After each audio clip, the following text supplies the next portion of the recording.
vamos a ver a qué se refieren estos derechos de manera muy rápida. Y luego vamos a hablar acerca de pues, un caso de estudio particular que es el de, en el que he estado trabajando, que es el de Acapulco, aquí en el estado de Guerrero. Y luego vamos a hablar un poco más sobre lo que sucede a nivel nacional. Entonces, pues más o menos esa será como, este es como el temario del día de hoy, muy rápido. Trataré de terminar en menos de una hora. Y pues por supuesto que pueden ir haciendo preguntas, las pueden ir anotando aquí en el chat y conforme las vaya viendo, las voy respondiendo, sobre todo si van relacionadas con lo que vamos comentando, ¿no? Entonces, Diego, Alexia, Víctor, pues bueno, pues comenzamos, esperemos que se suma alguien más. Decía, estos son los temas que vamos a revisar, los derechos, como hablar un lenguaje común al principio, qué son los derechos humanos, qué son los derechos económicos, sociales y culturales, cuáles se consideran como derechos de los artistas, y también cuáles serían todos estos, cuál sería la situación en México, ¿no? Cómo aplica el caso de México. Bueno, voy a comenzar entonces en materia. Cuando hablamos de los derechos humanos, estamos hablando de una serie de garantías jurídicas que se consideran universales, que protegen a los individuos y grupos, dice aquí, contra acciones y omisiones que interfieren con la dignidad humana, ¿no? Básicamente esta definición nos habla de 4 aspectos respecto a los derechos humanos. Los derechos humanos, en primer lugar, se consideran universales porque aplican para todas las personas, para todos los individuos, independientemente de su condición social, independientemente de sus características de sexo, edad, no sé, complexión física, estatus socioeconómico, etcétera, etcétera, raza, etnia, religión, sexualidad. Entonces, aplican para todos. Estos derechos humanos protegen y promueven la dignidad. Pero la dignidad de quién? La dignidad de individuos y grupos por igual. Es aquí donde podemos hablar, que aunque esto es un tema muy discutido en el ámbito de los derechos humanos, podemos hablar de derechos colectivos también, ¿no? Que pertenecen a comunidades. Esto es particularmente importante en el caso de los derechos culturales, en donde no solamente hablamos de derechos de los sujetos, sino además también de derechos de las comunidades. Entonces, ¿por qué decimos que los derechos humanos se deben de proteger y promover?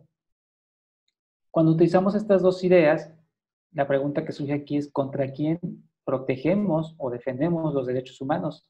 ¿O por qué los promovemos, no? ¿Qué creen ustedes? ¿Contra quién protegemos o defendemos estos derechos humanos? No sé si alguno de ustedes tenga alguna idea sobre eso.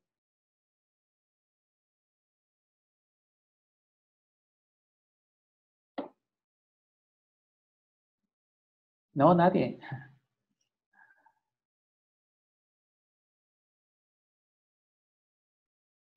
Bueno, cuando decimos que los derechos defienden o protegen, sí que protegen la dignidad humana o la defienden, estamos hablando de aquellos agentes, la defienden contra aquellos agentes que pudieran omitir por acción o por inacción el cumplimiento de esta dignidad humana, ¿no? Y entonces, ¿quiénes podrían ser estos agentes, no? Entre ellos se encuentran, en primer lugar, el Estado, y en segundo lugar podemos hablar de, originalmente se hablaba solamente del Estado, pero hoy día también se admite como un agente que puede omitir por acción o por inacción los derechos humanos al mercado, ¿no? Particularmente las empresas o del sector privado. Entonces aquí podríamos tener como 2 agentes principales que promueven la violación de los derechos humanos, en otros términos, ¿no? Entonces, ¿contra quién habría que protegerlos? Pues contra el Estado en primer lugar, pero también contra las empresas, o contra el mercado, para ser más precisos. En ese sentido, los derechos se clasifican en derechos positivos o negativos. Esta es una clasificación que nos ayuda a entender un poco. Los derechos positivos son aquellos derechos que obligan al Estado a la acción, mientras que los derechos negativos obligan al Estado a la inacción. ¿Qué es esto? ¿Por qué marco esta categorización aquí? Porque los derechos los derechos humanos han sido categorizados como derechos de primera, segunda, tercera generación, aunque esa es una clasificación más bien administrativa, ¿no? Es una clasificación que surgió eh, a partir de una discusión muy fuerte entre los diferentes estados que conforman a la ONU sobre qué derechos se tenían que proteger. Cuando empezaron estas discusiones y se emite la Carta de Derechos Humanos, aunque se mencionan tanto derechos de esta naturaleza, políticos y cívicos, como derechos económicos, sociales y culturales, la primera, digamos que se decidió que la primera parte de derechos que se iba a empezar a trabajar era la de derechos políticos y cívicos, porque estos son derechos más bien de tipo negativo que obligan al Estado a la inacción. Es decir, son derechos que no requieren una acción por parte del Estado, sino más bien que el Estado deje de interferir. Entre ellos, por ejemplo, se encuentra la libertad de expresión, ¿no? La libertad de prensa son, son derechos que podríamos definir como derechos negativos. El Estado debe de no meterse, en otras palabras, ¿no? Debe dejar de accionar, ¿no? Para poder lograr que ese derecho se cumpla, que el derecho a la libertad de expresión se cumpla. No es así con el caso de los derechos positivos. En esa categoría caen la mayor parte de los derechos económicos, sociales y culturales, por cierto. Los derechos económicos, sociales y culturales requieren una acción del Estado, es decir, requiere que el Estado haga algo, que invierta dinero, que construya casas, que construya hospitales, que busque la manera en que estos derechos se cumplan, pues, ¿no? Por eso los llamamos derechos positivos, obligan a la acción. Y los estados, cuando inicialmente se abrió o se emitió la Carta de Derechos Humanos originalmente, los estados que participaron dijeron, no, pero es que esto va a estar más complicado que que esto primero, porque esto segundo implica una inversión que muchos países no tienen, ¿no? Entonces, con ese pretexto, estos derechos se fueron como relegando. Algunos autores les llaman derechos de segunda generación, pero lo cierto es que esa es una categoría administrativa, no una categoría de importancia. No quiere decir que los derechos económicos, sociales y culturales sean menos importantes que estos derechos. En realidad, el ejercicio de todos los derechos conjuntos son los derechos humanos y no podemos entender unos sin los otros. Si no se cumplen estos, tampoco se cumplen estos. Si no se cumplen estos, igual pasa con estos, ¿no? Entonces la discusión no es administrativa, perdón, digo, no es no es una discusión de tipo generacional, es una discusión que primero tuvo un tinte administrativo, pero después también tuvo un tinte político, ¿no? Y entonces aquí lo que vamos viendo es esto que ha sucedido acá, ¿no? Que estos derechos se han ido rezagando. No solo para los artistas, sino para la población en general, quiero decir. No sé si hasta aquí vamos bien, hay alguna pregunta, comentario, ¿no? La pobreza, por ejemplo, se considera una violación a los derechos humanos porque es una violación justo a estos derechos económicos, sociales y culturales. Hoy día se consideraría una violación a los derechos, ¿no? Sería más bien la búsqueda de acciones positivas en donde el Estado se debería obligar a erradicar la pobreza. La pobreza lesiona, pues, el acceso a servicios, a educación, al cumplimiento de muchas otras condiciones necesarias para la dignidad humana. No olvidemos que el foco de los derechos humanos, finalmente, su centro está en la dignidad humana. Cuando no se cumple esa dignidad humana, es una violación a los derechos. Hasta aquí no sé si hay alguna pregunta o duda. Me voy a centralizar en los derechos económicos, sociales y culturales. Estos derechos están contenidos, en primer lugar, en la Declaración Universal de los Derechos Humanos de 1948. No es sino hasta 1966 que se emite el Pacto Internacional de los Derechos Económicos, Sociales y Culturales, o sea, mucho tiempo después, casi 20 años después, se vuelven a reunir a hablar sobre estos derechos para su cumplimiento. O sea, pasó bastante tiempo por estas discusiones que comentaba. Y más adelante, bueno, que a partir de aquí se ha seguido discutiendo el tema. En 1988 se emite el protocolo adicional de la Convención de Derechos Humanos en las áreas de derechos económicos, sociales y culturales, también llamado en corto el Protocolo de San Salvador, ¿no? Este Protocolo de San Salvador, digamos que es como el último documento sobre el tema de los derechos económicos, sociales y culturales. ¿De qué estoy hablando específicamente cuando hablo de estos tres derechos, de estos tres tipos de derechos? En el Protocolo de San Salvador se mencionan, estos son algunos de los derechos más relevantes, todos son importantes, pero estos serían algunos para ejemplificar. En el Protocolo de San Salvador, entre los derechos económicos se mencionan, aquí estoy mencionando aquellos que podrían estar más relacionados con el ámbito de los artistas, para ir contextualizando también. Están estos que denominamos derecho al trabajo, derecho a las condiciones justas y favorables de trabajo, derecho a la asociación sindical, entre los derechos económicos, entre los derechos sociales se encuentran todos aquellos que tienen que ver con la seguridad social, el derecho a la familia, el derecho a un adecuado estándar de vida, y aquí nos referimos específicamente al acceso a la alimentación y a la vivienda, el derecho a la salud, el derecho a la educación, como parte de un derecho social también. Cuando hablo de seguridad social, porque en México se confunde mucho, la seguridad social se refiere a la capacidad de las personas de poder contar con retiro, seguro contra accidentes, incapacidad, porque acá en México normalmente, por ejemplo, a través del Seguro Social o del ISSSTE, se obtienen ambas cosas simultáneamente. Entonces, mucha gente piensa que cuando hablamos de seguridad social hablamos de salud y de todas estas actividades de seguridad social que mencionaba, y no exactamente es lo mismo, sino que habría que separarlos en términos conceptuales, ¿no? Y los derechos culturales que tendrían que serían esto que llamamos derechos a la cultura y los servicios culturales, ¿no? Estos serían como algunos ejemplos de derechos que se encuentran referenciados o mencionados en el protocolo de San Salvador y que aplicarían para el caso de los artistas. Si a estas alturas, si después de ver esta tabla nos suena como que algunos de estos derechos no se están cumpliendo o, no se, o están un poco fallidos, pues su percepción no es equivocada, ¿no? Vamos a ver, ahorita vamos a hablar un poquito más sobre esto, pero se van a dar cuenta que muchos de estos derechos que son obligatorios, que son obligación del Estado su cumplimiento, pues en realidad no se cumplen, ¿no? Como vamos a ver en algunos casos. Aparte de esos derechos que están contenidos en el Protocolo de San Salvador, en 1980 la UNESCO se reúne para también dialogar en específico sobre algo que llaman la condición del artista. O sea, se reunió, dado la importancia del sector del artístico, porque además se reconoce que los artistas son un agente también en el cumplimiento de los derechos, particularmente de los derechos culturales.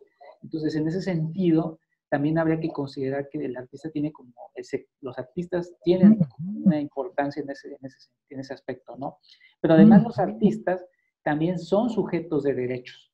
O sea, es decir, los artistas no solo son un agente que ayuda a promover o articular, ¿no?, los derechos de otros, sino además ellos mismos son sujetos del derecho. Es como si dijéramos que los enfermeros y médicos son agentes en la articulación de los derechos de la salud, ¿no? Y que de repente dijéramos, pero no tienen derechos a la salud, ¿no? Básicamente, en el caso de los artistas, no, los artistas también tienen acceso a los derechos por ser sujetos, ¿no? Si me enredo mucho, me dicen, por favor. Entonces, se emite esta recomendación relativa a la condición del artista y después se hacen dos revisiones, una en el 2015 y otra en el 2018. A través de estos documentos ustedes pueden consultar en línea, en donde lo que se hace, bueno, pues se observó esto, después la UNESCO elabora un cuestionario que envía a los diferentes miembros del grupo, les pregunta si ha habido avances en las condiciones, se observa que ha habido avances parciales, ¿no? Y ustedes pueden leer los informes completos, pero lo que básicamente es eso. Tenemos que estos son algunos de los puntos que cubren tanto la recomendación de 1980 como los dos posteriores seguimientos. En la recomendación de 1980 se habla del derecho a la seguridad social por parte de los artistas, derecho al trabajo, derecho al ocio y al descanso. Los artistas también tienen derecho al ocio y al descanso, aunque no lo parezca, y derecho a un nivel de vida adecuado, ¿no?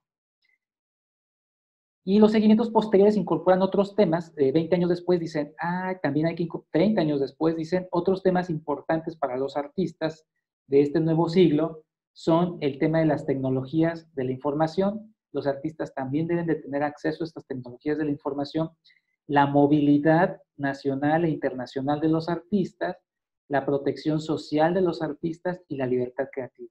Son algunos de los temas del nuevo siglo que también se incorporaron a estas recomendaciones. Hasta aquí no sé si hay alguna pregunta o... No, bueno. Y luego, bueno, aquí digamos que esta recomendación sobre la condición del artista tiene 4 ejes principales, que son estos que ustedes ven acá. Giran en torno a la formación, a la condición social, al empleo, a la organización y a la participación de los artistas en las políticas culturales. Voy a mencionar algunos ejemplos muy breves. Ustedes pueden consultar el documento y revisar todas las recomendaciones que hacen, pero aquí mencionaré algunos ejemplos brevísimos sobre a qué se refieren cada uno de estos ejes, ¿no? Por ejemplo, la formación dice, habría que ofrecer una enseñanza capaz de estimular la vocación y el talento artísticos a la población en general, ¿no? Por ejemplo, tratar mediante becas o licencias de estudio que los artistas tengan la posibilidad de actualizar sus conocimientos. También favorecer la libertad de movimiento de los artistas en el plano internacional, prestar atención especial a las necesidades de los artistas tradicionales. Esto en temas de formación. También los estados deben de promover una mejora en la condición social de los artistas. Entre eso, que los artistas gocen de los derechos en materia de empleo, condiciones de vida y de trabajo, condiciones de seguridad social, etcétera, etcétera, ¿no? O sea, es decir, que cuenten con las mismas condiciones que otros trabajadores tienen.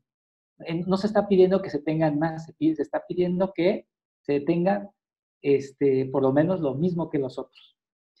Pero además también que se reconozca el derecho de las organizaciones profesionales y los sindicatos de artistas, cosa que está todavía estamos verdes en ese tema.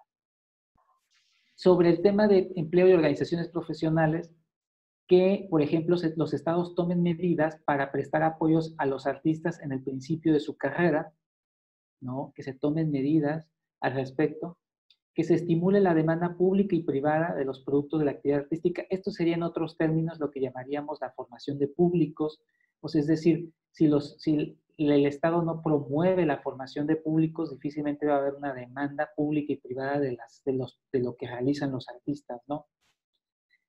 Tener en cuenta, este es un tema muy importante, no porque la letra esté chiquita significa que sea menos importante, es tener en cuenta los sistemas de participación en forma de salario. Aquí lo que dice es que estos sistemas de salarios diferidos, ¿no? En donde los artistas no tienen participación, perjudican los derechos de los artistas. ¿Nos suena familiar eso? Cuando decimos diferido es que haces tu actividad hoy y te pagan en 3 meses, ¿no? O en 6, o en 1 año, o cuando se les ocurra. Cuando baje el recurso. No sé si hayan escuchado eso. Entonces, este sería como un tema importante. Y el derecho a la libertad y la libertad de asociación. Respecto al tema de participación en la política cultural, también que se tomen las medidas necesarias para que los artistas y sus organizaciones participen en las deliberaciones y en la toma de decisiones con respecto al fomento y desarrollo de la cultura. Es decir, los artistas, como parte del sector, también tienen derecho a participar en la construcción de la política cultural de este país. Los artistas tenemos derecho a participar. Si las decisiones sobre la política cultural de este país nos suena que se toman de manera unilateral, es porque no se están cumpliendo estas condiciones. Como algunos ejemplos que platicaré en un momento más. Entonces, no sé si hasta aquí hay alguna pregunta, duda o comentario sobre esto. Yo, buenas tardes. Hola, ¿qué tal? Diego, ¿verdad?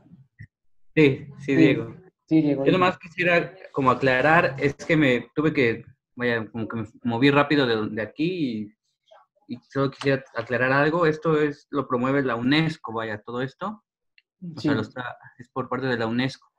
Así es, así es. Estas observaciones, esta recomendación relativa a las condiciones del artista son por la UNESCO. Se supone que los miembros que están adscritos a la UNESCO, entre ellos México, se comprometen al cumplimiento de estas recomendaciones y además a los seguimientos posteriores.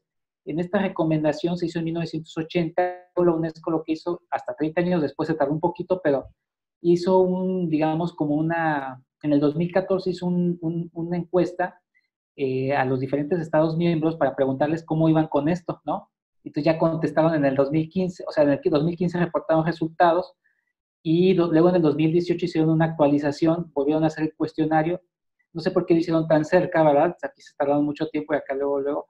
Pero el caso es que lo que arrojó esto, pues bueno, es estos añadidos que vemos acá, ¿no? Entre la movilidad de los artistas, etcétera, etcétera. Pero sí esto es promovido por la UNESCO. Recuerden que la UNESCO es una organización dependiente de la ONU.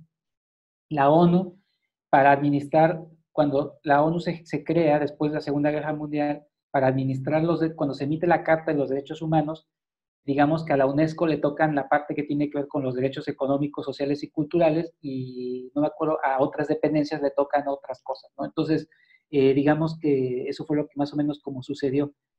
Para la ONU, en la historia escrita de la ONU, esto es como fue un tema administrativo. Muchos autores discrepan, dicen, esto no fue administrativo, esto fue político, porque el tema de los derechos culturales, particularmente los derechos culturales, se volvieron muy problemáticos en las discusiones por el tema de las culturas indígenas.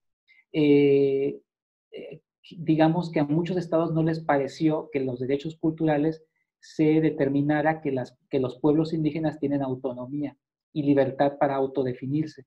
Entonces muchos estuvieron en desacuerdo con esas posturas porque decían que se iban a fragmentar los estados, no sé qué, o sea, había mucha discusión sobre eso. Y entonces posteriormente llegaron como un acuerdo, todavía sigue la discusión en marcha, pues no, la verdad es que no está acabado en realidad este tema. Pero básicamente es donde estamos ahora. No sé si con eso aclaré tu duda, ya hasta contesté de más, pero... Sí, no, estuvo bien, gracias. Y bueno, sigamos. Sí, sí, sí. Bueno, yo tenía otra pregunta. A ver, Ato, por favor. Sí,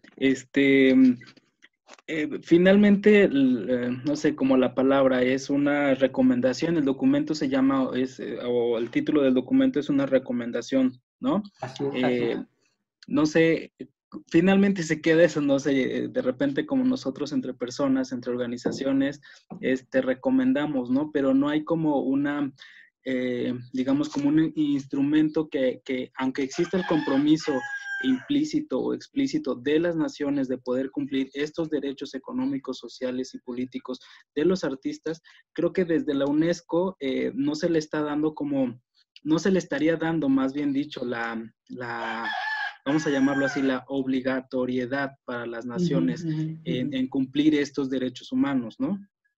Así es, así es. Sí, de hecho, una de las discusiones más, o de las críticas más fuertes a este sistema de normativas, es que este protocolo, para que estos protocolos, porque también hay un protocolo de derechos políticos y cívicos, se tiene que además todavía generar toda una serie de instrumentos que hagan que se cumpla, que sea obligatorio. El problema con este protocolo es que este protocolo no tiene sus instrumentos todavía diseñados. Y esa es una de las principales críticas. ¿Cómo vamos a hacer que los estados cumplan con esto si no les estamos diciendo cómo lo van a hacer? ¿No? Entonces, o cómo podrían ser las sanciones en todo caso, ¿no?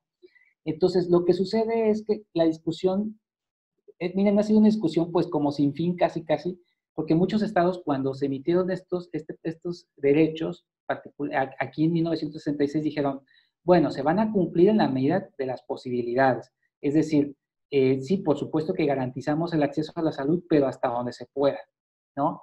Lo que ha sucedido es que algunos van más que otros, ¿no? Ahorita con la situación del COVID vemos que el sistema de salud, y no es en México, en muchos países está desmantelado. O sea, Estados Unidos, que se precia de ser la primera potencia del mundo, es un país cuyas condiciones de salud se encuentran por el suelo, ¿no? Entonces, yo no sé si podría decir que peor que en México, pero las condiciones no andan tan lejos, incluso había, no solo para hacer la anotación, había quien decía, hay estadísticas que muestran que hay zonas de Estados Unidos que tienen niveles de pobreza y marginación iguales que a países africanos. Y valga la comparación, pero eso lo que nos da una idea es que muchos de estos derechos se han dejado casi como optativos o pues mientras puedas irlos cumpliendo, ¿no? Entonces, tenemos ahí como mucho camino por hacer sobre este tema todavía, ¿no? Eso sí es ciertamente, pero sí es importante observar qué es lo que se ha hecho en la normativa internacional para poder decir, bueno, ya hay sobre esto y qué es lo que se puede hacer, ¿no? Y dónde tenemos que poner nuestras luchas, por cierto. Claro. Muy También bien, esa sería muchas gracias. La pregunta es qué sucede en el caso de México, ¿no? Bueno, pues suceden muchas cosas, ya se pueden imaginando. Las investigaciones sobre el tema, sobre este tema de los derechos de los artistas en México, lo que tenemos es que hay investigadores que han revisado la situación de los artistas en varios sectores del arte, eh, particularmente en la música, en producción teatral, danza, arte urbano. Tenemos estos autores los pueden ustedes incluso tomar como referencia.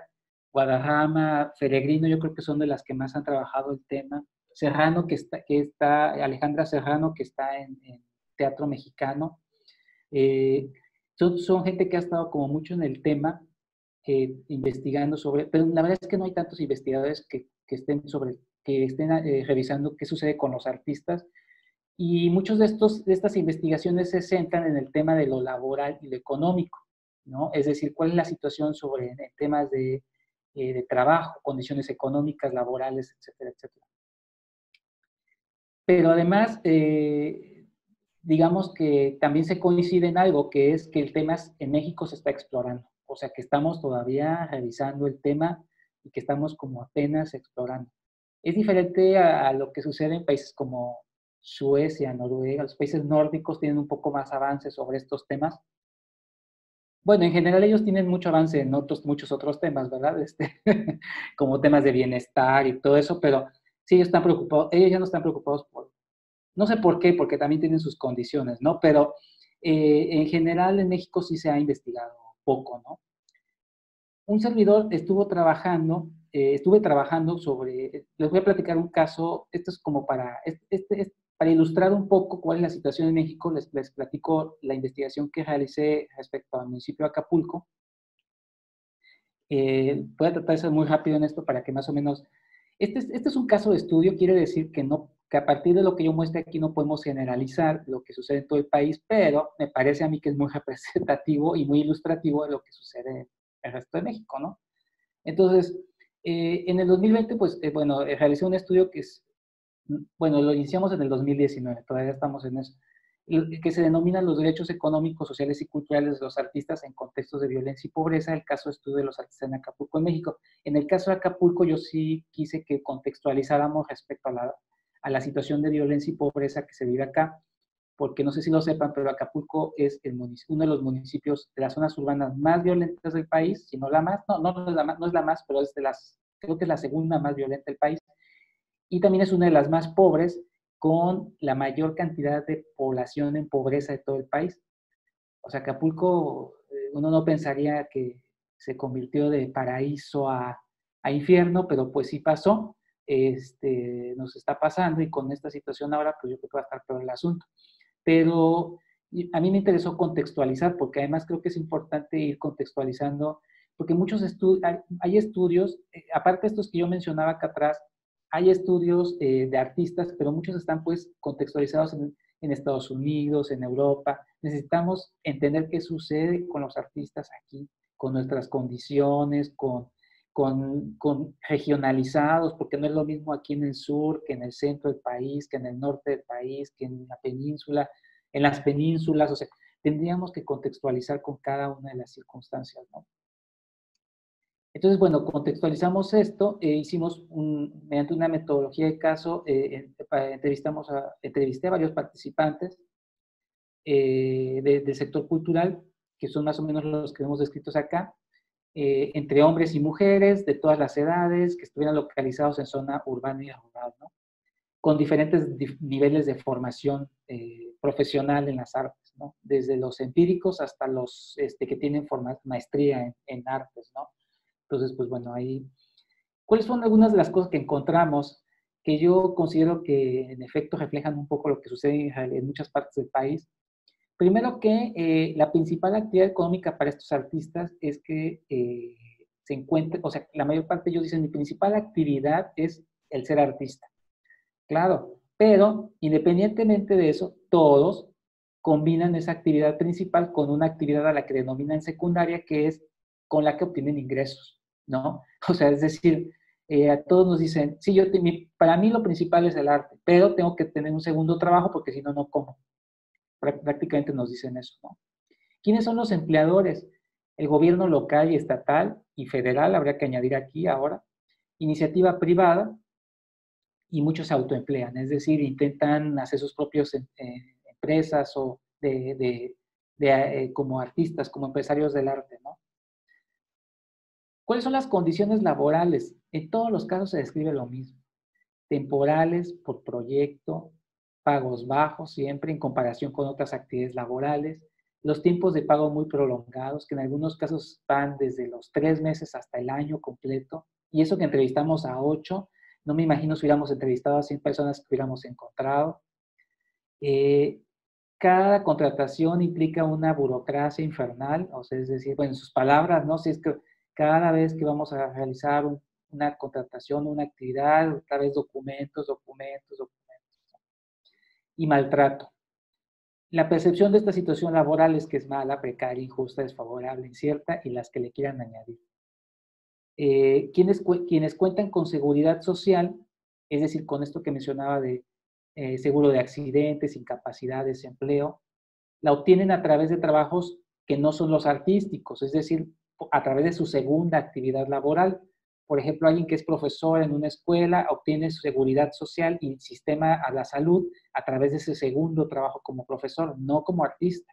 Ninguno de ellos obtiene ni seguridad social ni salud a través del arte, ¿no? El acceso a fondos de retiro, bueno, todos estos fondos se obtienen pues a través, decía, de los trabajos de los trabajos formales, entre comillas. Se obtiene IMSS, Seguro Popular.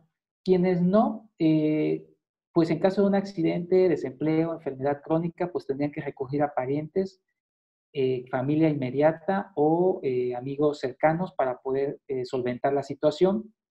Todos expresan sentirse en incertidumbre, sentir que cuelgan de un hilo, vivo al día, ¿no? Son expresiones literales que ellos hicieron en estas entrevistas. El acceso a la vivienda también está relacionado con el tipo de trabajo. Es decir, quienes son artistas nada más no tienen acceso a trabajo, a actividades, no tienen acceso a vivienda, a servicios de vivienda como Foviste o Infonavit. Hay algunos que lo tienen además, que sí tienen este servicio, pero no lo han utilizado. Y quienes no tienen, pues rentan casa, departamento o viven con sus padres. Una persona decía, es que me prestan la casa, ¿no? Ni siquiera, no tienen ni para rentar, le prestan la casa. Respecto al acceso a la nutrición, la mayoría coincide en que sabe qué cosa es una dieta nutritiva y variada, pero reconocen no seguirla, ¿no? E incluso hay casos que nos mencionan que en algún momento de su vida, no tan lejano, por la actividad artística se han quedado hasta sin comer. Una persona nos dijo, yo me quedé sin comer 3 días, a pura agua estuve, ¿no? Entonces, eso de que nos habla pues de una situación bien complicada. Derechos culturales, los artistas también son objeto de los derechos culturales como el ocio y la creatividad. Otra vez, el tiempo libre, el acceso al tiempo libre está relacionado con la actividad laboral, ¿no? Quienes tienen un trabajo fijo, seguro, un trabajo formal en la iniciativa privada o en el gobierno, pues tienen derecho a tiempo libre y digamos que lo tienen como más ordenado, regularizado. Quienes no, pues van teniendo tiempo libre conforme van ocupándolo, ¿no? Conforme más bien van disponiendo de él. Y alguien nos decía, es que mi tiempo libre nunca coincide con el de la familia, porque yo tengo que trabajar cuando ellos están descansando, entonces, pues, bueno, eso es un problema. El derecho a la creatividad, todos los entrevistados entienden y reconocen que es importante el registro de la protección de derechos de autor o de propiedad industrial, pero nadie lo ha hecho, nadie ha registrado su obra porque no tienen los recursos económicos y alguien decía, pues, porque no había podido hacerlo, ¿no? Entonces, pues bueno, ahí hay como un panorama. ¿Cuáles son las conclusiones de este estudio? Pues básicamente 3 conclusiones. Primera, la situación de precariedad económica, social y cultural de los artistas entrevistados parece estar relacionada con su condición de ser artista. Es decir, el ser artista en Acapulco implica vivir en precariedad y permanente vulnerabilidad. Esa es como la primera conclusión, ¿no? Si puede sonar fuerte, pues es que lo es, ¿no? O sea, ser artista implica ser pobre, básicamente, y vivir en constante vulnerabilidad socioeconómica en Acapulco, y yo diría que en México.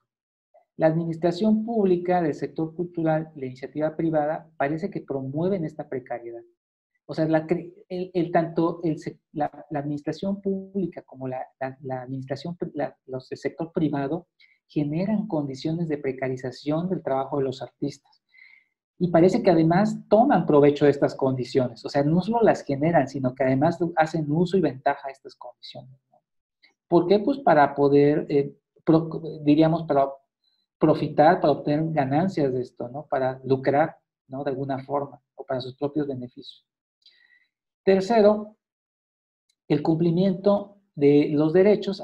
Podríamos concluir con todo esto que el no cumplimiento de estos derechos económicos, sociales y culturales es una violación a los derechos humanos de los artistas, lo cual implica pues un agravio a la dignidad humana. En resumen, todo lo que vemos aquí retratado nos dice que los derechos de estos artistas no se están cumpliendo y que además pues, su dignidad está siendo violentada constantemente, ¿no? Todo el tiempo, todo el tiempo.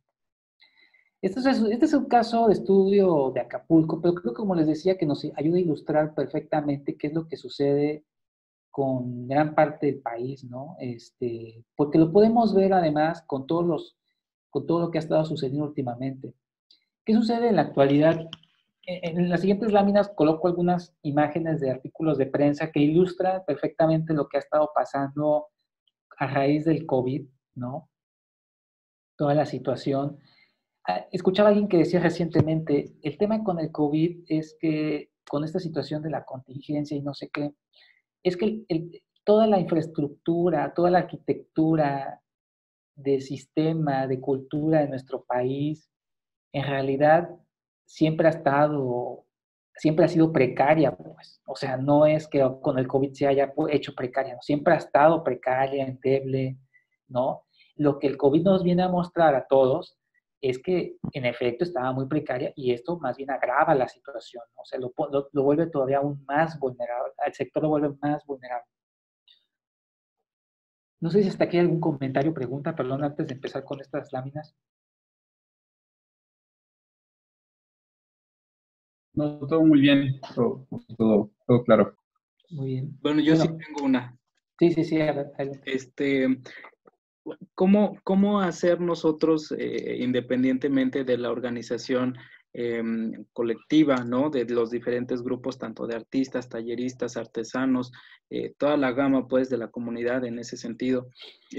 ¿Cómo nosotros podemos buscar,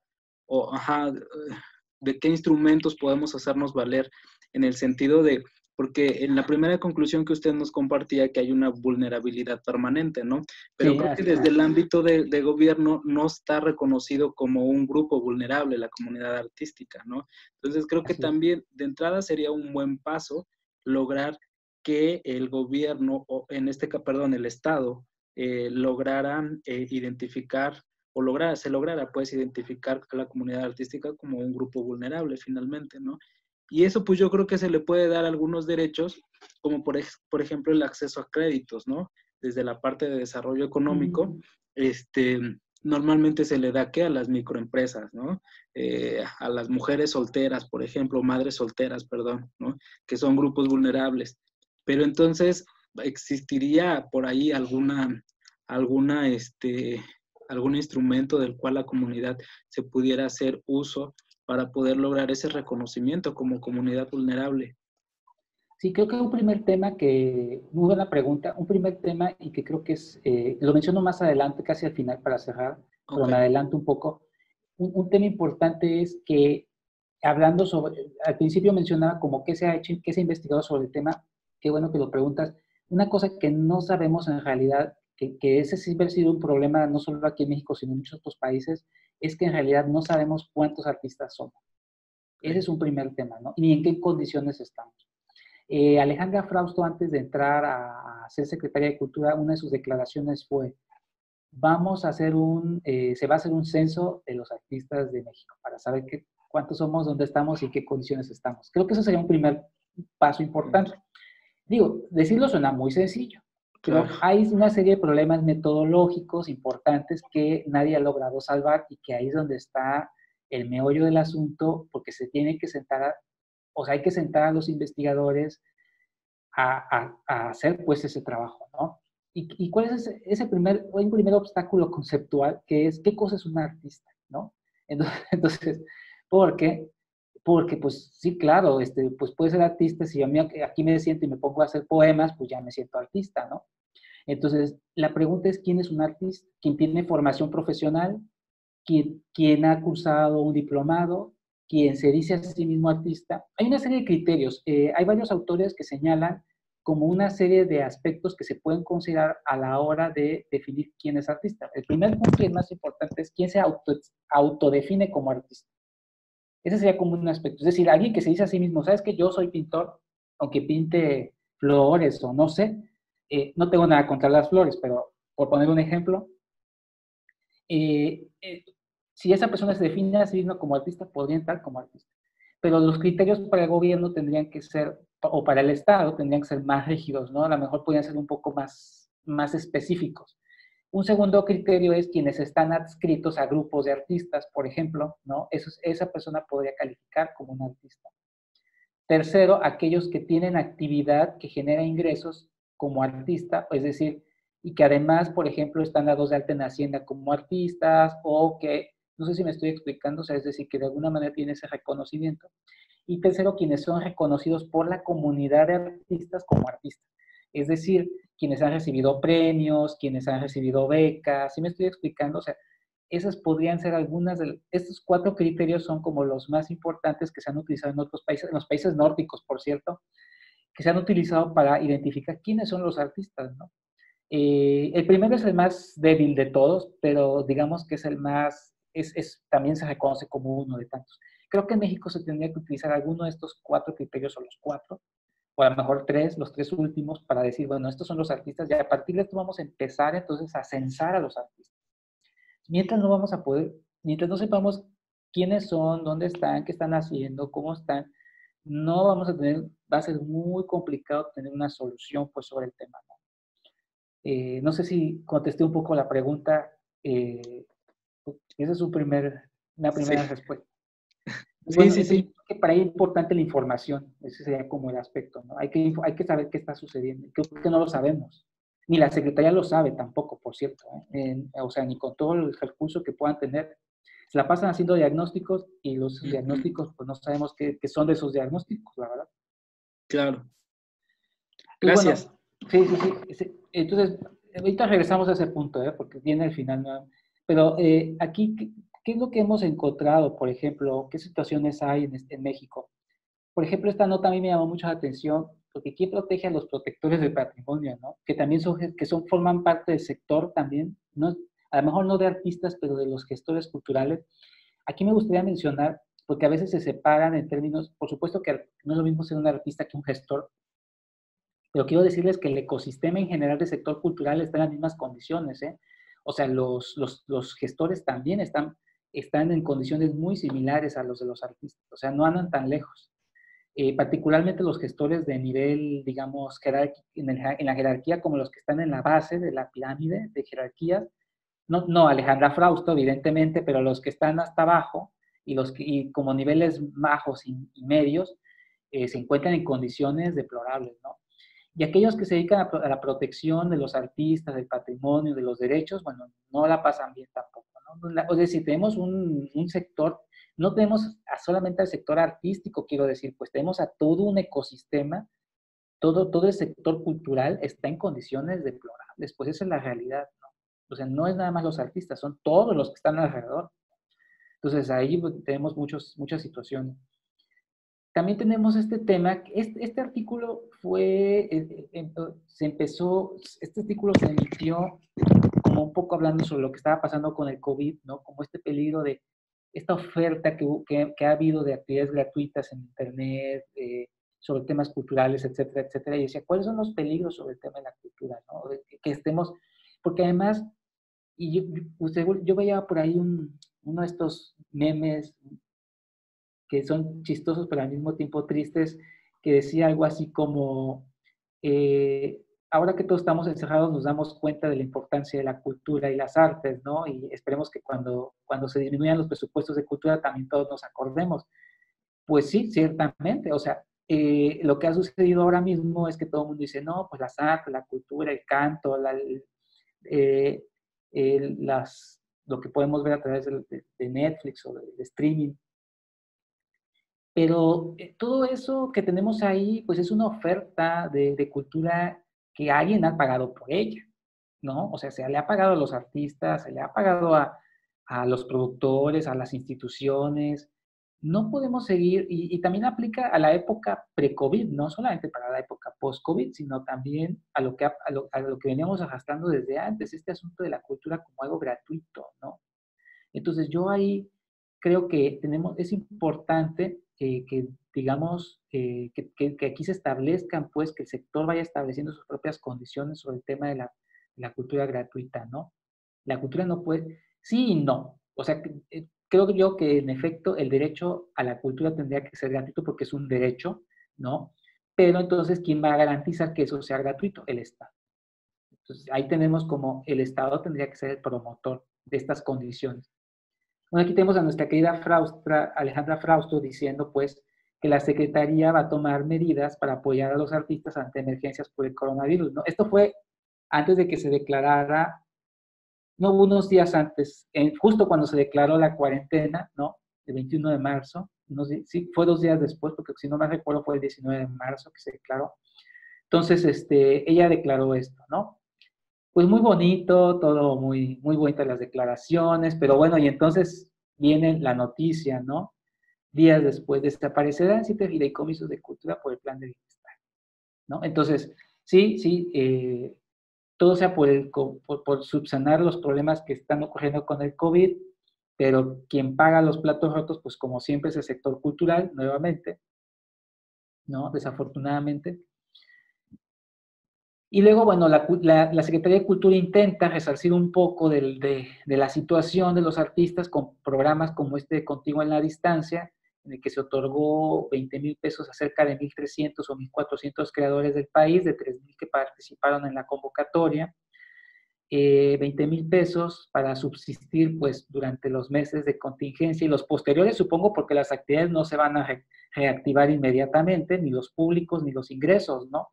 Entonces, pues bueno, esto es para tranquilizar un poco a la comunidad cultural con estas actividades, que nos muestran otra vez una política bastante asistencialista, ¿no? No una política de soluciones, sino de asistencia. Nuevamente, pues te vamos a dar un apoyo con el uso despectivo que pueda tener el término. Más o menos esa es como la situación que tenemos ahora mismo, ¿no? ¿Dónde podrían estar algunas de las posibles soluciones? No quiero decir que esto que planteo acá sea como el decálogo de las soluciones, ¿no? Más bien creo que son como algunas ideas que podrían orientarnos hacia futuras o posibles soluciones que no hay que perder de vista. Yo creo que un primer punto se encuentra en esto que es, en la recomendación del artista se menciona, que es que los artistas tienen que participar de manera individual y colectiva en el diseño de las políticas culturales, en los programas culturales y en las intervenciones sobre el sector. No se puede dejar a los artistas de lado. Tenemos que exigir nuestra participación en el diseño de estas políticas públicas, porque finalmente son parte de nuestro sector y de lo que estamos haciendo, ¿no? Y con lo que se decida, lo que suceda, nos afecta a todos. Menciono un ejemplo. En Acapulco, hace semana y media se anunció que el presupuesto de la Dirección de Cultura Municipal, que era de 14 millones de pesos, que es muy poquito, el año pasado fue 14 millones, este año se recortó y quedó en 4 millones de pesos por la situación del COVID, ¿no? Entonces, un aspecto ahí que yo decía, bueno, en las redes y en espacios más corto, yo decía, bueno, el problema es, hay dos problemas ahí. Primero, que se subestima el rol de la cultura, como porque se dice, le quitamos a cultura para dárselo a salud, pero se subestima, me parece, el rol de la cultura en su efecto sobre la salud, ¿no? Eso sería como un primer punto importante. Pero además también, ¿en qué se van a ocupar esos recursos? ¿De verdad se van a ocupar para salud? ¿Pero en qué aspectos de salud? ¿Por qué no se redistribuyen y se realizan actividades para la reintegración de la comunidad posterior a la contingencia, etcétera, etcétera? O sea, es decir, me parece a mí que se subestima mucho el rol de la actividad del sector, ¿no? De la actividad del sector. Pero no se nos pidió opinión, pues, o sea, fue una decisión unilateral del Cabildo. Entonces, aquí lo que sucede es, ¿por qué no se toma en consideración la opinión, pues, del sector, ¿no? Y no es que estamos esperando que nos pregunten, o sea, tenemos que exigir nuestra opinión, que se nos tome en cuenta nuestra opinión, ¿no? Ese es el aspecto. Y también la participación en el diseño de otras políticas que de alguna manera inciden en la política de cultura, como políticas de medio ambiente, tiempo libre y educación. Yo pondría este como muy importante, ¿no? La política educativa también tendríamos que opinar un poco, al menos en la parte que corresponde a la educación artística. Otra posible guía de acción hacia dónde se debería ir moviendo esto es hacia la unión sindical, pues, ¿no? Unión sindical o gremial. Yo acá en algunas conversaciones con grupos de artistas, yo lo que he dicho es, yo entiendo que existen diferencias estéticas, artísticas, de formación, de opinión, de gusto, de género, de edad, ¿no? Todos tenemos opiniones diferentes entre los diferentes grupos de artistas, pero en donde sí deberíamos de coincidir son en las condiciones laborales, porque nos afectan a todos. O sea, mientras no coincidamos en eso y no lleguemos a acuerdos en ese tema, que es un tema de dinero también, por cierto, no va a haber acuerdos. O sea, podemos tener diferencias en aspectos artísticos, pues, o sea, no podemos coincidir en lo que, en la obra, a mí no me gusta la obra de fulano, sultano, podemos no coincidir en eso, no nos tiene que gustar, pero sí tendríamos que coincidir en las condiciones laborales, me parece. Entonces, aquí yo creo que sería importante eso, ¿no? Miren, entonces, bueno, esas serían como las segundas, como una segunda, me parece a mí una segunda, no sé si decir línea de acción, pero me parece como hacia dónde pueden estar algunas de estas posibles soluciones. Yo creo que el tema de educación me parece que también es importante, formación de artistas y público, formación de gestores e investigadores. Me parece que ahí donde están, mientras no formemos artistas, mientras no formemos público, mientras no formemos a gestores, mientras no formemos a investigadores, los temas van a seguir ahí, pues van a seguir, vamos a seguir pues adoleciendo de información, vamos a seguir adoleciendo de un ejercicio poco profesional y poco humano. Entonces, tenemos que movernos en estas direcciones, ¿no? Hablando en específico ya sobre la asociación gremial, algunos ejemplos interesantes en México son estos grupos, estos dos colectivos que voy a mencionar, No Vivimos del Aplauso, que han estado haciendo un trabajo, a mí me parece extraordinario, en el sentido de ir imponiendo agenda, ¿no? La verdad es que han logrado como cosas poco a poco que si no fuera por esta unión gremial, se hubieran quedado en el tintero, ¿no? Entonces aquí tenemos como algunas condiciones importantes. Permítanme un segundito, ¿sí? Permítanme.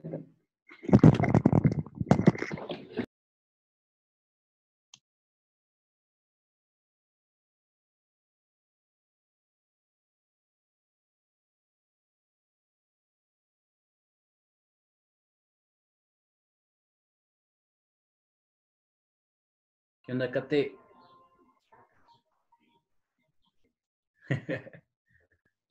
¿Cómo estás, Chiva?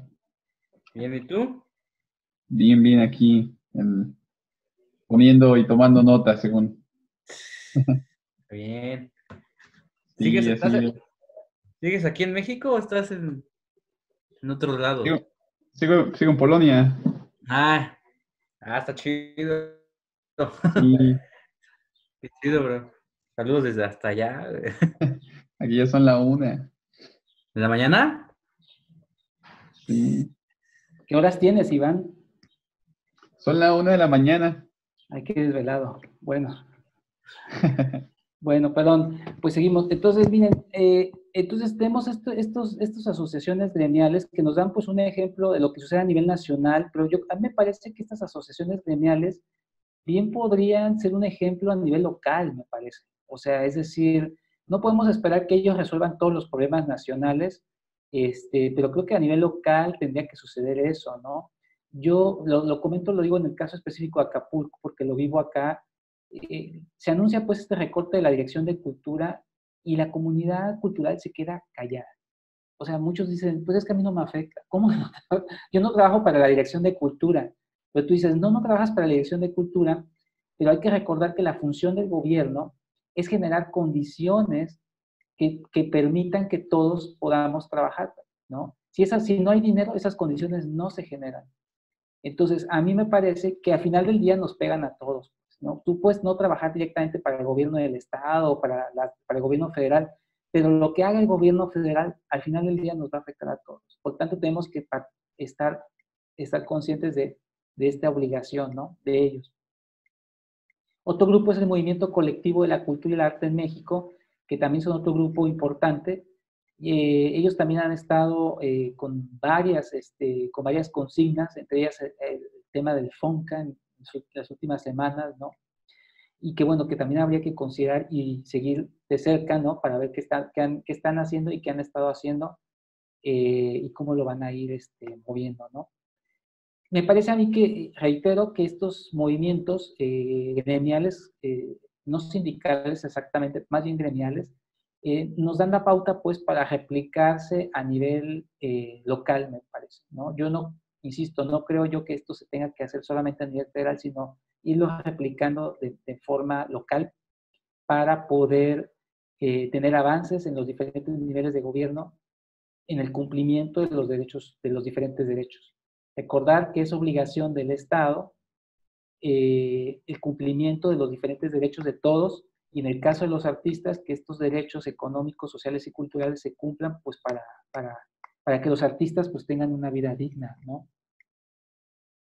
Se me pasaba este grupo también, Redes Narradoras en México. Este es un grupo internacional que tiene su sede acá en México también, o su delegación más bien, que también se dedican pues a trabajo de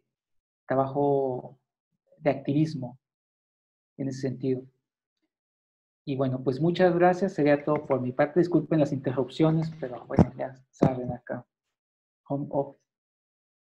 No sé si tengan alguna pregunta, comentario que hacer, algo que quieran expresar. Bueno, gracias. Gracias primero más por esta presentación. La verdad es que se me hace súper importante, o sea, es fundamental, o sea, y ahorita ante estas situaciones que está pasando con este virus, la verdad es que sí, muchos, y entre ellos yo me he visto afectado por estas situaciones. En un caso que me pasó, fue o sea, igual iba a trabajar con parte de fomento musical y ya estaba prácticamente todo y me llaman y me dicen, no, sabes, o sea, hubo un recorte por todo esto y no te vamos a poder contratar a ti, ¿no? Y sí fue una cuestión donde me dejaron igual así, sin alguna solución de nada, ¿no? O sea, realmente fue así de pum, ¿no? Aquí, ese es uno, ¿no? Aquí en Tepoztlán, sí, creo que a raíz de digamos, el turismo, varios compañeros músicos hemos notado también un crecimiento en el ámbito laboral, un poco independiente. Vaya, los que contratan son los dueños de restaurantes, dueños de bares, hoteles, ¿no? Y que sí ha crecido, vaya, varios músicos nos hemos visto como un poco, o sea, hemos estado contratados por esto, ¿no? Ahorita por la cuestión de la pandemia, está parado totalmente, ¿no? O sea, realmente ya no hay nada de esto, ¿no? Tampoco. Pero a raíz de esto, un grupo de músicos nos hemos organizado para crear un colectivo, ¿no? Lo llamamos Cuicayo, Músicos Unidos Tepoztlán. Y ahorita como primer paso es crear una asociación civil para atender precisamente estos casos y realmente atender pues sí, precariedades a las que nos hemos visto. Por ejemplo, tenemos el caso de una señora que es muy famosa aquí en Tepoztlán, que se llama la Torcasita de Morelos, ¿no? Que se ha dedicado, o sea, la mitad de su vida al arte, que le ha dedicado o sea, mucho tiempo, ahorita ya es una persona mayor de edad con dificultades para caminar y que actualmente se encuentra, o sea, desprotegida, o sea, también no tiene seguro, vaya, no tiene, tampoco, ¿cómo se le llaman? Pues vaya, como trabajó como artista, no tiene pensión, ¿no? Así es, así es. Ajá. Y bueno, lo que queremos hacer con este colectivo precisamente es, o sea, apoyar a estas personas, pero también apoyarnos a las otras personas, como por ejemplo yo, ¿no? Y demás compañeros que pues nos queremos dedicar a esto, pero, o sea, todavía no hay algo fijo y seguro o sea, con lo cual poder vivir como artista precisamente, ¿no? O sea, sí está al lado de trabajar como maestro, ¿no? Que puede dar seguros, ¿no? Y más, digamos, más derechos, ¿no? Por así decirlo, ¿no? Pero en el lado de los artistas que trabajan precisamente ofreciendo el arte, trabajando como tocando, ¿no? O por el caso de los músicos, o sea, aunque sí ha crecido el ámbito laboral, pero realmente es como, ok, el sábado son 600 pesos, ¿no? Y el próximo tal vez, ¿no? O sea, no se sabe si nos vayan a contratar o sea, en bares, por ejemplo, ¿no? No son fijos realmente y no te ofrecen nada más que eso, ¿no? Vaya, o sea, o sea, ahora sí que me quedo mucho con esto que dices de organizarnos, ¿no? O sea, realmente sí, en efecto, el gobierno no nos va a venir a solucionar nuestra situación, ¿no? Porque no lo ha hecho, ¿no? Pero como agrupación, vaya, queremos ver como una solución también, ¿no? Realmente juntándonos y atrayendo a nosotros, pues, o solicitando también, ¿no? O sea, a través de como agrupación ya formada, pues apoyos, ¿no? Y bueno, no sé, te quisiera preguntar si cómo ves esto de los apoyos, o sea, qué instituciones, tanto como en México o como internacionales, y qué tanto, pues es la posibilidad, ¿no? ¿Cómo lo has vivido tú, ¿no? O sea, qué sabes de esto, ¿no? Para que nos puedas comentar o compartir o algunas instituciones que apoyen. Uy, pues bueno, a nivel sobre primero sobre lo que me comentabas, me parece que sí es importante en efecto la asociación, porque finalmente eso les permite a ustedes poder establecer o pedir o exigir incluso condiciones de trabajo, ¿no? O sea, mientras no se organice y esté atomizado el sector, lo que va a suceder es que lo que tú dices, te contratan cuando quieren, te pagan lo que quieren, incluso te pueden decir, mira, si quieres trabajar aquí, te voy a pagar 50 pesos la hora, si quieres, y si no, pues ya habrá otro, y habrá otro que me le cobre menos. Si ustedes no ponen sus propias condiciones, los contratistas siempre los empleadores siempre van ellos a tener el sartén por el mango, ¿no? Entonces, es importante, pues, la asociación, yo creo, ¿no? En otros países así ha sido demostrado, pues, o sea, que finalmente la asociación, no tanto sindical, pero sí gremial, sí puede llegar a poner sus propias condiciones. Y lo vemos en el caso de México con estos colectivos que mencionaba, ¿no? Que sí han tenido de alguna manera repercusiones y fuerza con algunas o sea, sí han puesto a la Secretaría de Cultura a dialogar en la misma mesa, lo cual ya es importante de decir, o sea, no es cualquier cosa, porque, claro, también es un gobierno abierto un poco, más o menos abierto al diálogo, ¿no? También habría que decirlo, pero ciertamente se han puesto ahí al diálogo, ¿no? Cosa que antes no hubiera pasado, no difícilmente hubiera pasado. Hace algunos, no veo este mismo escenario en el sexenio de Calderón, por ejemplo, ¿no? No sé, no lo veo hace 10 años o 12 años, ni por equivocación. Sobre los apoyos, mira, la verdad es que ahí pues hay una variedad de apoyos amplísima. No sé, creo que, no sé, en este momento la pregunta me sacó un poco porque no tendría como una respuesta muy clara sobre el tema. Por supuesto que hay un montón de instituciones nacionales, internacionales. Yo creo que ahora muchas cosas están detenidas por el tema de COVID y muchos de los esfuerzos están eh, dirigidos hacia la emergencia sanitaria. Habría que revisar yo lo que te aconsejo es que revises de manera sistemática convocatorias. Yo creo que es lo que hace la gente que finalmente termina recibiendo apoyos de esta naturaleza. es como hacer una revisión sistemática, es decir, sentarse de manera organizada, revisar apoyos tanto nacional como internacional. Yo creo que en ese sentido, Iván, que está más abajo, tiene más experiencia sobre los apoyos internacionales para artistas, ¿no? Para ser más exactos. Pero creo que hay mucho, ahí sí necesitas como hacer una revisión, o sea, no es como, yo creo que es mala idea como yo decirte, mira, ve y ve tal cosa, no, más bien lo que te aconsejo es, tienes que hacer una revisión muy exhaustiva, así como sentarte una semana completa, estar revisando qué hay y qué cosa, en qué cosa puedes calificar y qué cosa te interesa, ¿no? Porque además también hay que ver los tiempos, ¿no? A veces cierran los tiempos mucho, entonces, diría que este es un buen momento para empezar a investigar, por ejemplo, convocatorias para posgrados, pero el problema es que muchas cosas están cerradas, ¿no? Entonces, no sé si sea, no sé, habría que revisarlo.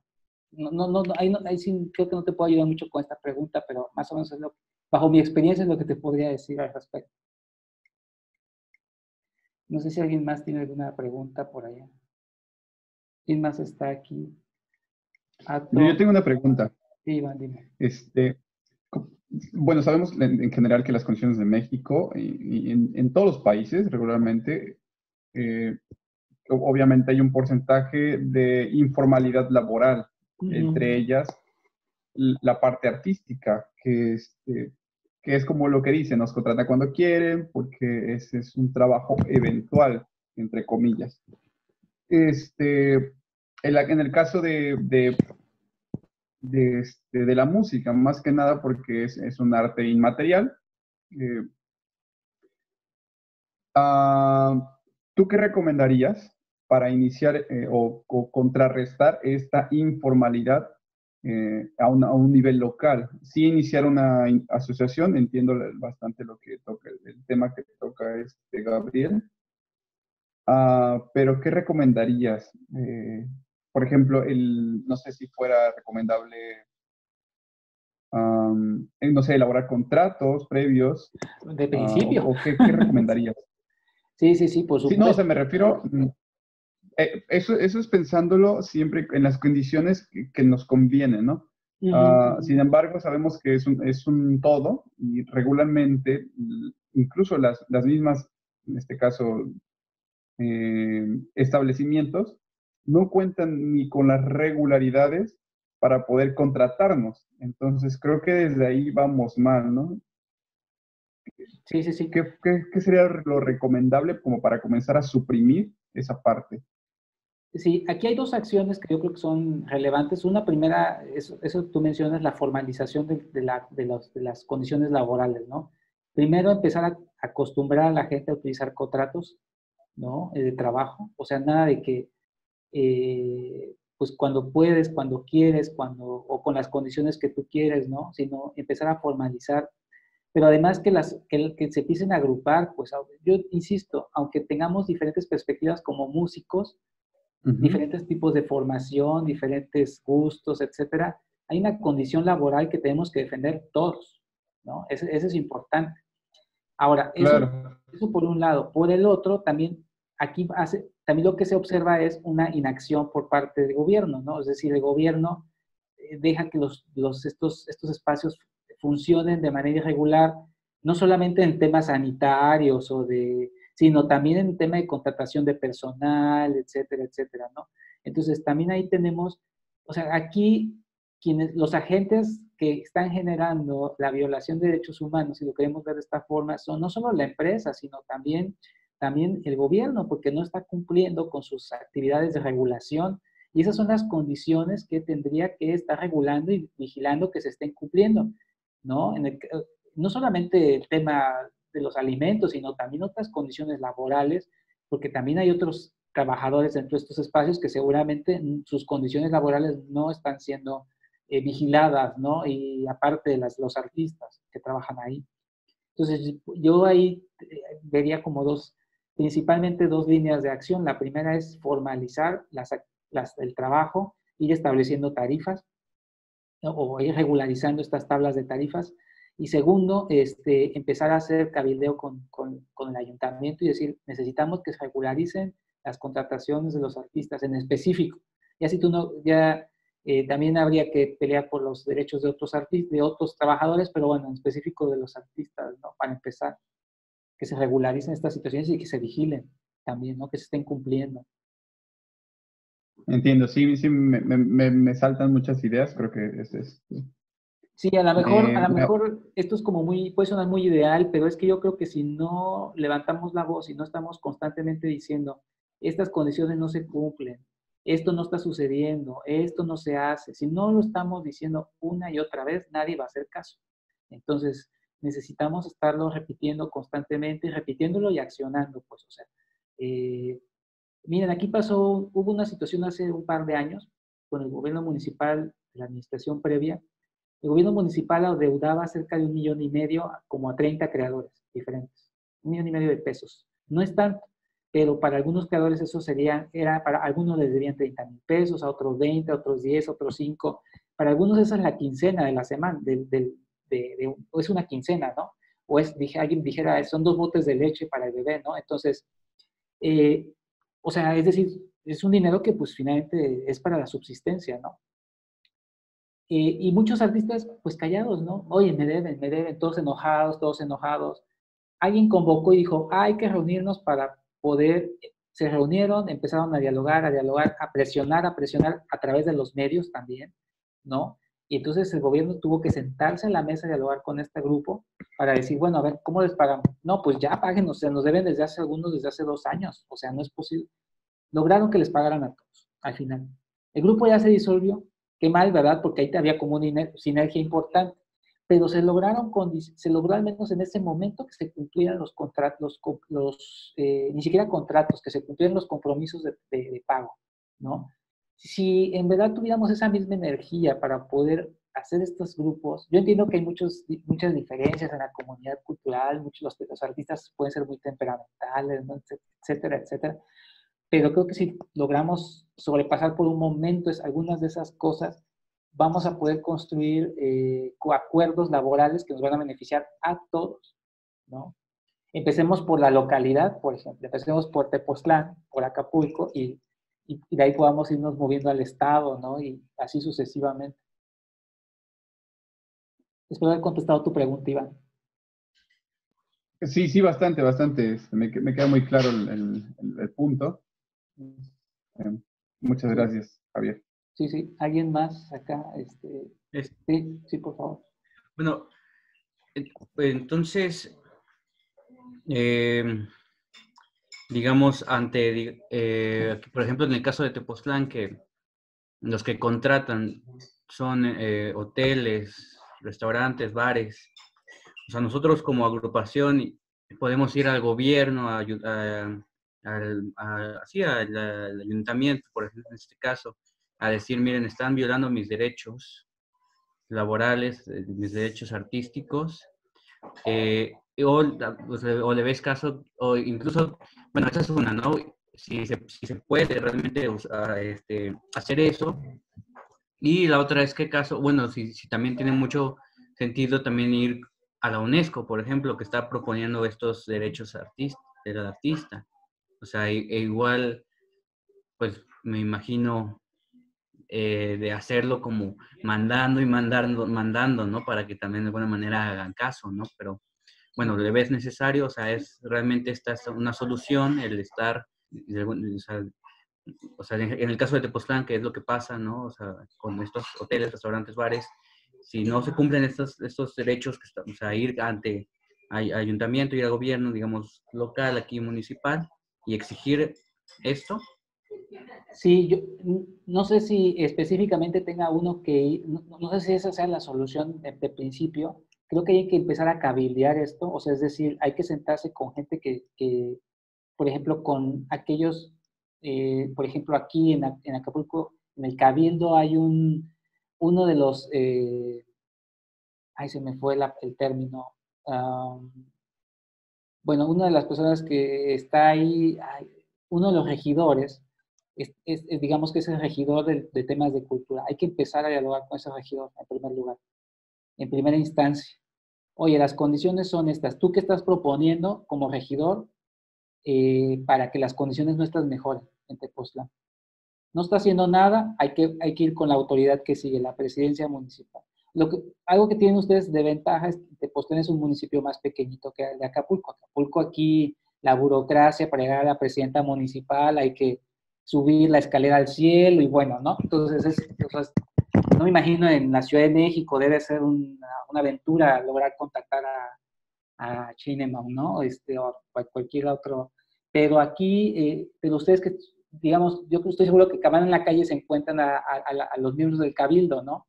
Y debe haber alguna persona responsable en el cabildo que esté relacionada con los temas de cultura, además considerando que Tepoztlán es un espacio con mucho desarrollo cultural, ¿no?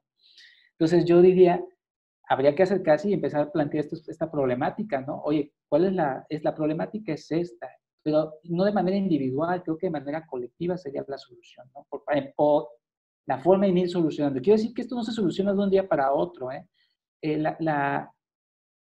La historia nos ha mostrado que el cumplimiento de los derechos en muchos casos ha sido a través de sangre y lágrimas, ¿eh? O sea, no quiero decir que esperemos que no pase esto en Tepoztlán, ¿verdad? Pero quiero decir que, que es un trabajo de mucho, o sea, de mucho picar piedra y de estar ahí. Tendrán que venir los periodicazos, porque así funciona muchas veces, o sea, hay muchas cosas que habría que ir desarrollando. Pero lo que quiero decir es, hay que empezar a acercarse con las autoridades correspondientes y empezar a dialogar estos temas y estar insiste, hasta que se cumplan, ¿no?